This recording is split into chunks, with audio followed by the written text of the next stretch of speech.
personal इवांजेलिज्म बोली गोटे थी जानते पर्सनल इवांजेलिज्म माने कौन व्यक्तिगत सुसमाचार सेवा तार ପାଇଁ କାହାରି ପରମିଶନ ଦରକାର ନାହିଁ ସଭା ପାଇଁ ସିନା ପରମିଶନ ଦରକାର ଅନୁମତି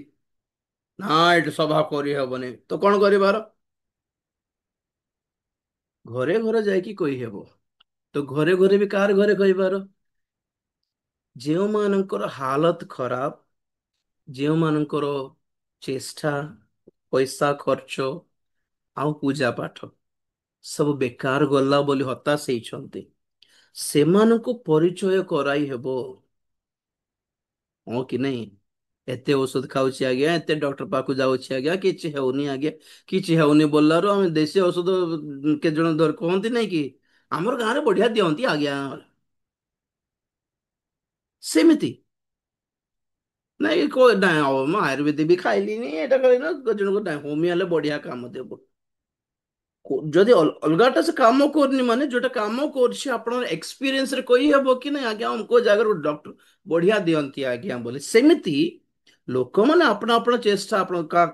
ଘରେ କଷ୍ଟ ଅଛି କି ଦୁଃଖ ଅଛି କି ଭୂତ ପ୍ରେତର ସମସ୍ୟା କି ଗୁଣି ଗାରେଡିର ସମସ୍ୟା କି ରୋଗ କି ବନ୍ଧନ କି ଡର କି ଏଇ ସବୁ ଆମର ପାଇଁ ସୁଯୋଗ ଗୋଟେ ସୁସମାଚାର ପରିଚୟ କରିବା ପାଇଁ ତ ଦେଖନ୍ତୁ ଯେ ଗୋଟେ ପରିବାର ସମସ୍ୟାରେ ଅଛନ୍ତି ପଚାରନ୍ତୁ କଣ ହେଲା ମା କେମିତି ହେଲା କୁଆଡେ ଯାଉଛ କେମିତି କଲ ନାଇଁ ବାବା ଏତେ ଖର୍ଚ୍ଚ ହେଲା ନାଇଁ ଆମେ କଟକ ଯାଇଥିଲୁ ପୁରୀ ଯାଇଥିଲୁ ଇଏ ଯାଇଥିଲୁ କୋଲକାତା ଯାଇଥିଲୁ ସବୁ ଯାଇଥିଲୁ ଏଇ ଗୁଣି ପାଖକୁ ସେଇ ଗୁଣି ପାଖକୁ କିଛି ହେଲା ନାହିଁ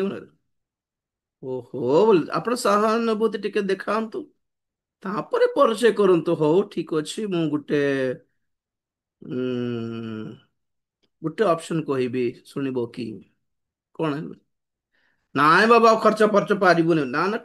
ନୂଆ ପଇସା ଖର୍ଚ୍ଚ ହେବନି କୁହନ୍ତୁ ହେଲେ କୁହନ୍ତୁ କୋଉଟା ଯୀଶୁଙ୍କ ନାମରେ ପ୍ରାର୍ଥନା କରିଦେବି କି ପଚାରନ୍ତୁ ଆଗେ ସେ ଯୀଶୁ କଣ ପ୍ରାର୍ଥନା କଣ ନ ଜାଣିଲେ ବି ହଉ ବାବୁ ଯାହା ହେଲେ ବି ପ୍ରଭୁ ଯାହା ହେଲେ ବି ସେ ଭଲ ହେଉ ଟିକେ ବୋଲିବେ ଆଗେ ପ୍ରଭୁଙ୍କର କାମ ହେଉ ଆପଣ ଭଲ ମନରେ ନିଃସ୍ୱାର୍ଥ ମନରେ କିଛିଟା କାମ ହେଲେ ଏତିକି ପଇସା ଦେବେ ବୋଲିବାର ସ୍ୱାର୍ଥରେ ଯାଆନ୍ତୁ ନାହିଁ କାମ ହେବ ନାହିଁ କିଛି ସ୍ୱାର୍ଥ ନଥାଉ ଘରେ ହୃଦୟରେ ଏଇଠି କିଛି ନ ମିଳିଲେ ବି ପ୍ରଭୁ ଅଲଗାଠି ଯୋଗାଇବେ ଆପଣଙ୍କୁ ସେଇଟା ସେ ଟେନସନ ନିଅନ୍ତୁ ନାହିଁ ତାପରେ ସାଙ୍ଗେ ସାଙ୍ଗେ ବାପ୍ତିସ୍ମ ନେଇଯାଆନ୍ତୁ ଏଇଟା ସବୁ କାଢି ଦିଅନ୍ତୁ ଏଇ ସବୁ ପ୍ରତିମା ସବୁ ବେକାରଟା ଶୈତାନ ଏଇଟା ହୁଅ ହେବାର ନାହିଁ ସେଇଟା ଅପସନ ଫାର୍ଷ୍ଟ ପ୍ରାର୍ଥନା କର ସାଙ୍ଗେ ସାଙ୍ଗେ କାମ ହେଇଯାଇପାରେ ନହେଲେ ଆଉ ଗୋଟେ ଦିନକୁ ଯାଇକି ପ୍ରାର୍ଥନା କର ଘରେ ଯାଇକି ପ୍ରାର୍ଥନା କର ତମେ ଯାଇକି ଆଣ୍ଠୁ ମାଡ ଗୋଟେ ଦିନରେ ଦି ଦିନରେ କି ତିନି ଦିନରେ କାମ ହୁଏ ସେମାନେ ଖୁସି ହେଇଯିବେ ସେତେବେଳେ ବସାଇକି ପ୍ରାର୍ଥନା ସଭା କରନ୍ତୁ ନାହିଁ କଥାବାର୍ତ୍ତା ପର୍ସନାଲ ଇଭାଞ୍ଜେଲିଜମ କଣ ମାନେ ଆଣ୍ଠାଇକି ଭଜନ ଭକ୍ତି କର କି କୀର୍ତ୍ତନ କରିକି ଖଞ୍ଜଣି ବଜାଇକି ପ୍ରାର୍ଥନା କର ସଭା କର ନାହିଁ ବୁଝାଅ କଣ ଯୀଶୁ କିଏ କଣ କେମିତି ହେଲା କାହିଁକି ଏ ରୋଗ ତାଙ୍କର କଥା ମାନିଲା କାହିଁକି ଭୂତ ତାଙ୍କ ନାଁ ଶୁଣିକି ପଳାଇଲା କଣ ହେଇଥିବ ୟୁ ସୁଡ ଏକ୍ସପ୍ଲେନ କରନ୍ତୁ ପର୍ସନାଲ ଇଭାଞ୍ଜେଲିଜମ ମାନେ ସେଇଟା ସବୁଠି ସଭା କରିଦିଅନ୍ତୁ ନାହିଁ ସବୁଠି ପ୍ରାର୍ଥନା ସଭା ବନାଇ ଦିଅନ୍ତୁ ନାହିଁ ପ୍ରଭୁ ଯୀଶୁ ଖ୍ରୀଷ୍ଟ ସମରଣୀ ସ୍ତ୍ରୀ ପାଖରେ ଆଣ୍ଠ ମାଡିକି ଗୀତ ଗୋଟେ ଗାଇ ଦେଇକି ବାଇବଲ ଗୋଟେ ପଢି ଦେଇକି ପରଭାଷା କଥା ହେଇଦେଇକି ଜୋରରେ କରିଲେ କି କାଉନସେଲିଂ ବହୁତ ଆବଶ୍ୟକ ନାଇଁ ବାବୁ ଥାଉ ବୋଲି କହିଲେ ପଳେଇବ ଠିକ ଅଛି ପ୍ରଭୁ ଏଇ ଘରକୁ ତୁମ ହସ୍ତରେ ସମର୍ପଣ କଲି ମୁଁ ସେନା କଥା ହେଲେ ଶୁଣୁନାହାନ୍ତି ମତେ ସିନା ଗେଟ ଆଉଟ୍ ବୋଲୁଛନ୍ତି ତମେ ଯାଇକି ଦର୍ଶନ ଦେଲେ ତମେ ସ୍ୱପ୍ନରେ ଦେଖା ହେଲେ କିଏ ମନା କରିବ ବୋଲି ପ୍ରାର୍ଥନା କରିକି ପଳାନ୍ତୁ ଯଦି ଯେଉଁଦିନ ପ୍ରଭୁ ସେମାନଙ୍କୁ ଦର୍ଶନ ଦେବେ କି ଗୋଟେ ସ୍ୱପ୍ନ ଗୋଟେ ଆସିବ ନା କଣ ଗୋଟେ ଆସିବ ସେମାନେ ନିଜେ ଖବର ଦେବେ ବୁଝିଲେ କି ତ ସେବା କାର୍ଯ୍ୟର ଟ୍ରେଣ୍ଡ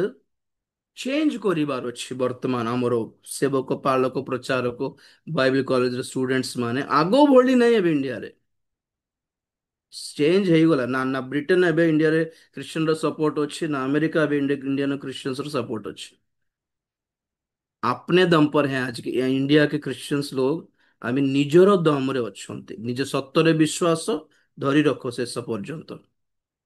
ନହେଲେ ବହୁତ ଲୋକ ଆହୁରି ବିରକ୍ତ ହେଇକି ଘର ବାପସି ହେଇଯିବେ ଆଉ ପୁशिंग और एनकरेजमेंट